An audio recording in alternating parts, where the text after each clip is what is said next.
Okay, so imagine buying a pair of shoes for 500 Rand, getting a 20% discount, and then finding out the shop is still making a profit. Like, how is that even possible? Today, I'm going to show you the secrets behind financial mathematics that every learner needs to know for exams. So, stay tuned for the video and let's get to it.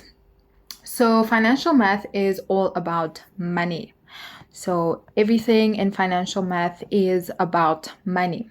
In grade 9, you'll learn how businesses make money, how discounts work, and how interest grows your money over time.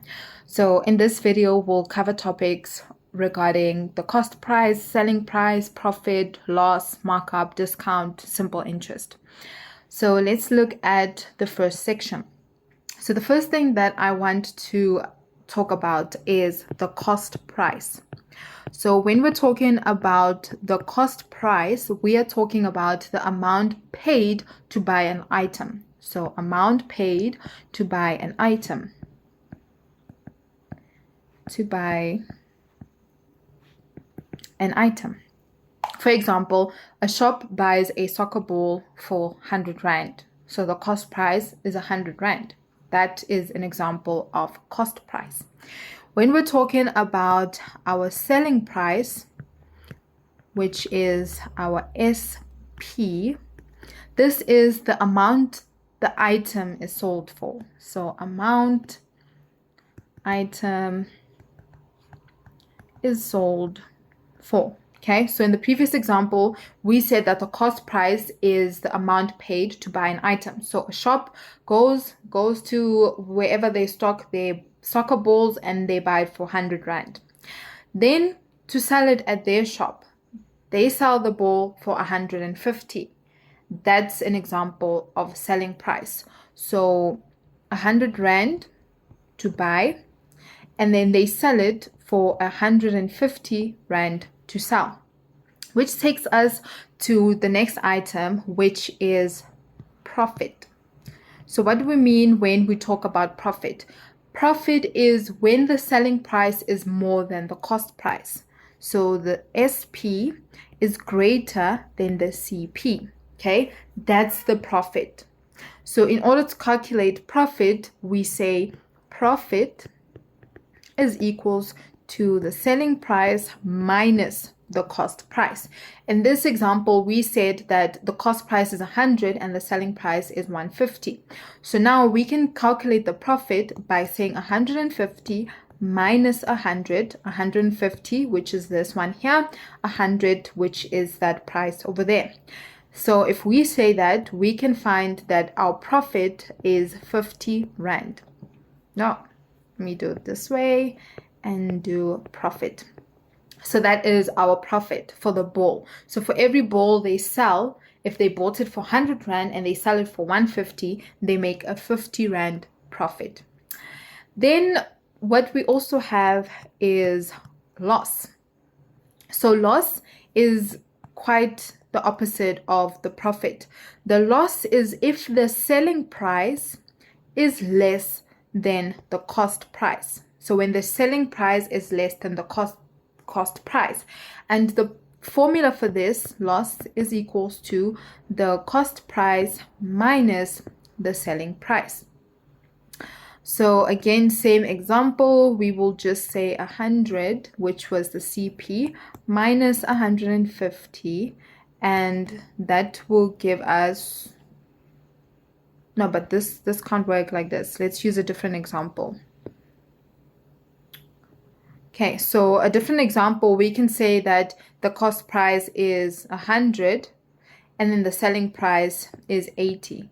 So now if we say 100 minus 80, we get 20 Rand. So the company made a loss of 20 Rand. So this could have worked with this example of 150 if maybe they bought it for 100 Rand, but then maybe they were selling it for 80 Rand. And that's what leads us to this example. Then it's a loss. So in order to make profit, you need to make sure that if you buy something for a certain amount, if you want to make profit, you need to sell it for a higher amount. That's what the profit is. If you're going to make a loss, then that means you're buying something for 100 Rand and then you're selling it for 80 Rand, then obviously you will make a loss. Okay, so that's the difference between selling price, cost price, loss, as well as profit. So in the exam, just a short exam tip, if they are, always ask yourself, did the item sell for more or less than it cost? If it sold for more, then it's profit. If it sold for less, then it's a loss. Okay, so that is that section. So let's quickly move on to the next section. So the next thing that I want to discuss is profit percentage. So what do we mean when we talk about profit percentage? Profit percentage, there's a formula for this, and the formula is as follows. It's profit percent is equals to the profit divided by the cost price multiplied by 100. So that's the formula. So let's look at an example. If we have a CP of 200 Rand, if we have a SP of 260, and then our profit is 60 Rand. Okay, so in order to find the profit percent, we will say profit percent is equals to our profit, which is 60 Rand, divided by the cost price, which is 200, multiplied by 100, and we will get that the profit percentage is equals to 30%. So if they ask you what is the percentage of the profit, that is the percentage of the profit. So percentage of the profit. Okay, so if you bought something for 200 Rand, then that means that you made 30% profit. That's what it means when we say the percentage of the profit. Okay, and then in terms of the shortcut, when it comes to the profit percentage, always use profit divided by cost price. So it's cost price, not selling price.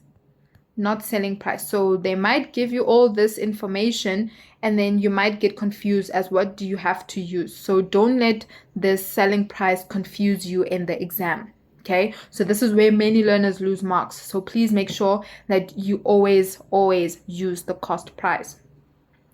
And then when we're talking about loss percentage, so there's a profit percentage and there's a loss percentage. The loss percentage formula is as follows. Loss percentage is equals to the loss divided by the cost price multiplied by 100. Same formula, the only difference is now we're dealing with a loss. So if we look at an example, let's say they give us that CP is 300 Rand, our SP is 240, and our loss is equals to 60 Rand. In order to calculate the loss percentage, we can say that our loss is 60 divided by the cost price, which is 300, times 100, punch that in your calculator, and you'll get 20%. So you lost 20% of the cost price. So that's the percentage lost. Okay, so again, always divide with the cost price. It's never the selling price, not the SP. So that's very important. Then the next thing that we can have a look at is markup. So what do we mean when we are talking about markup? Markup is, for example, when a shop adds extra money to make profit. So adding extra money to make profit, basically. Extra money to make a profit.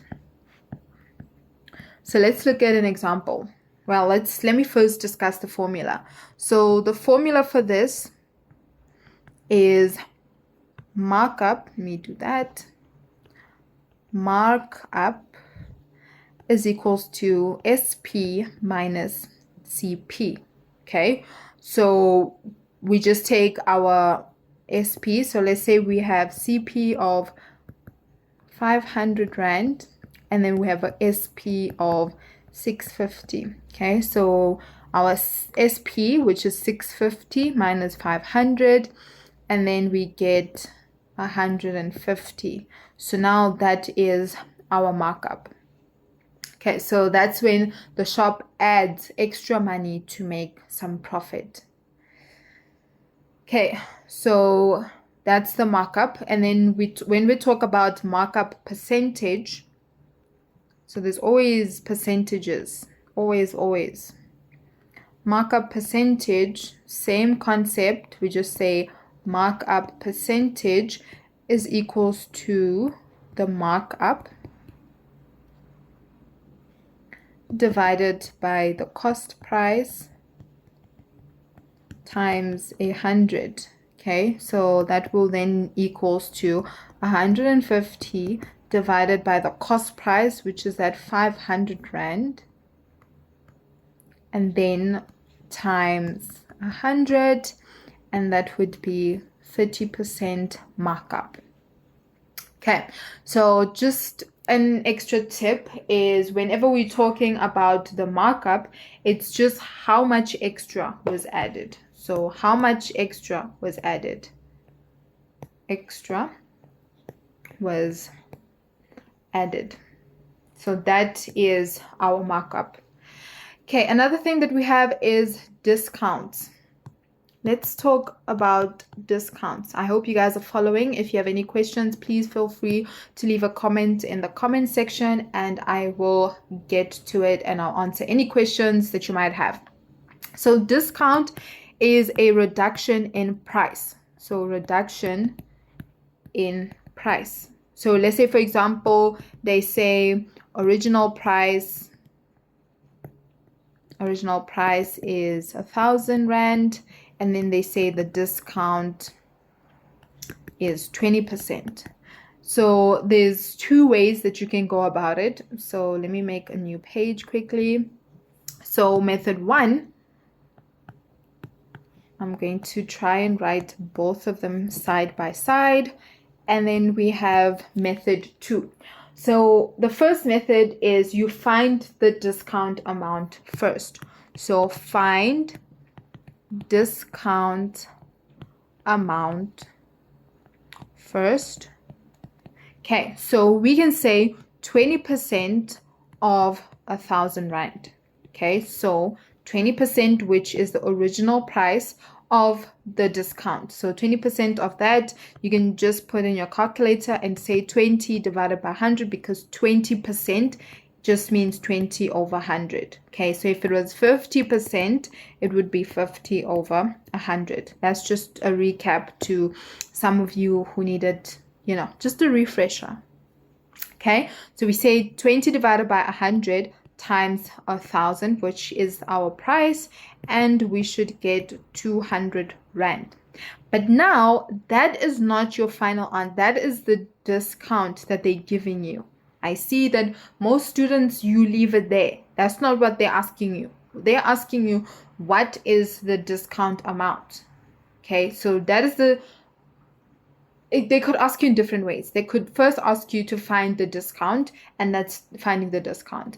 And then they could say to you, okay, after the discount, how much will you have to then pay? So in order to do that, you're going to say 1,000, which is the original amount, minus the discount amount that they're saying, and then that will be equals to 800 Rand. So now you will pay this much. So that's how much you will pay to buy whatever it is that you wanted to buy.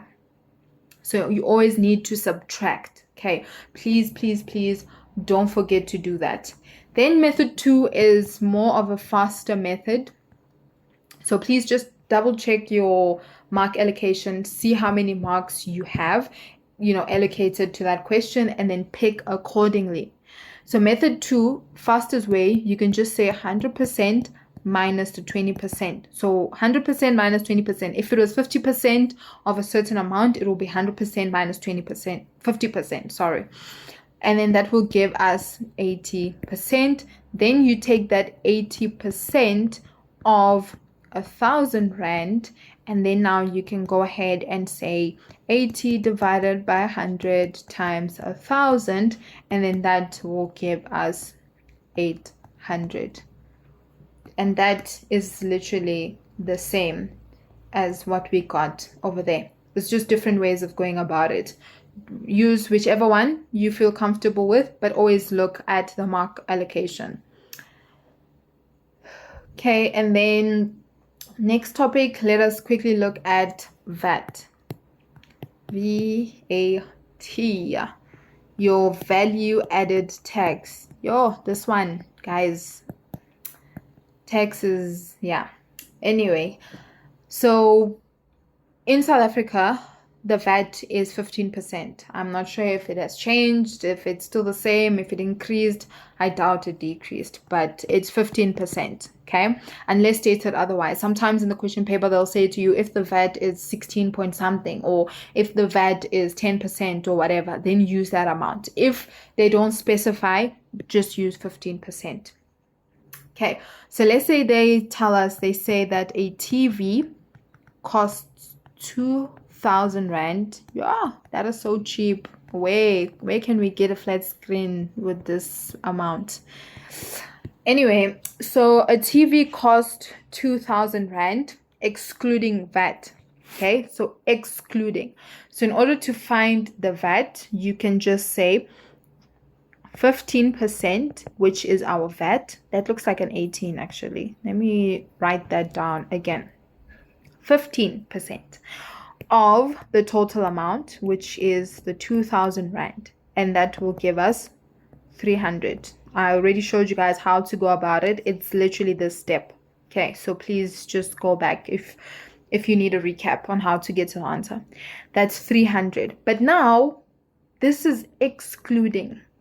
So we need to add this 300 on top of the 2,000 so that we can know how much are we going to pay, including VAT.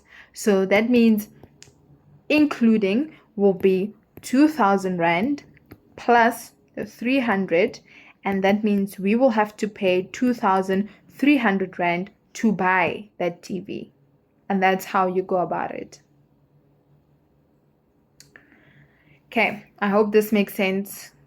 That's how you go about it. It's pretty simple, straight to the point. Next, simple interest. Simple interest. Okay, whenever we're talking about simple interest, is money earned when you save. So this is money earned when you save. So you save money. How much interest are you going to get? You're not going to get any interest if you put that money under the bed. You are not going to get interest if you put that money in a piggy bank. That's not how it works. This is money earned when you save in a bank account or, a TFSA, whatever it is where you save your money. Wow. Yeah, that's the simple interest. So the formula for this formula is very important. You need to know it.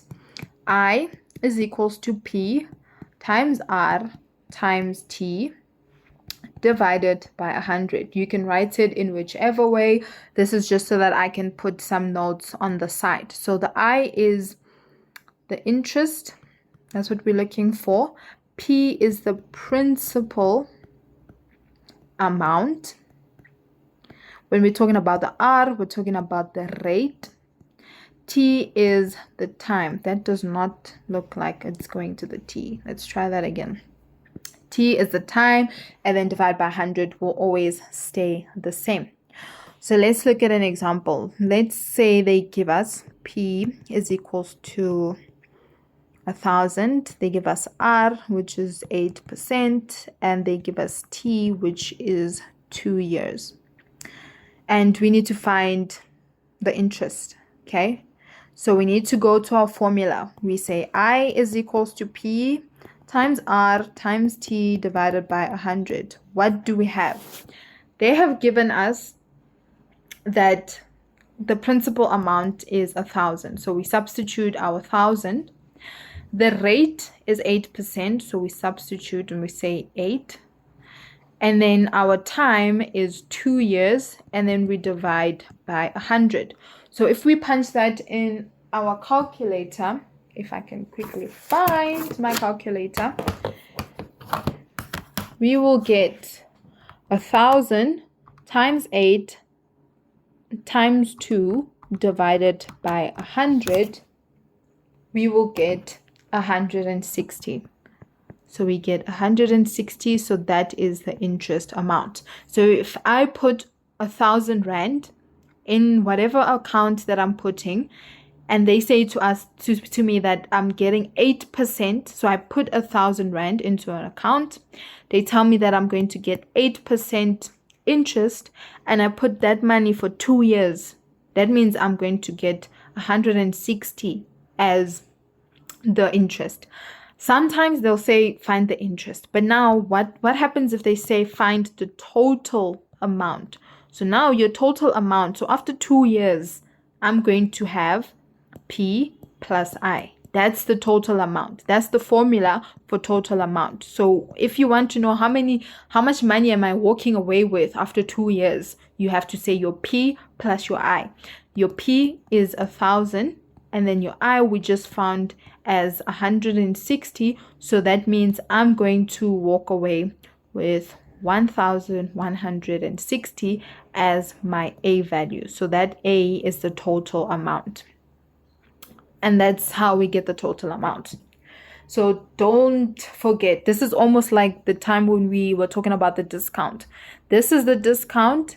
That is how much you have to pay. So you still need another step to get to the answer. If the question says they just want the discount, you leave it there. Same here. If the question says just find the interest, then you leave it there. If they want the total amount, then you need to use the total amount is equals to P plus I. So is equals to, and then you find your answer. Okay, and that's it.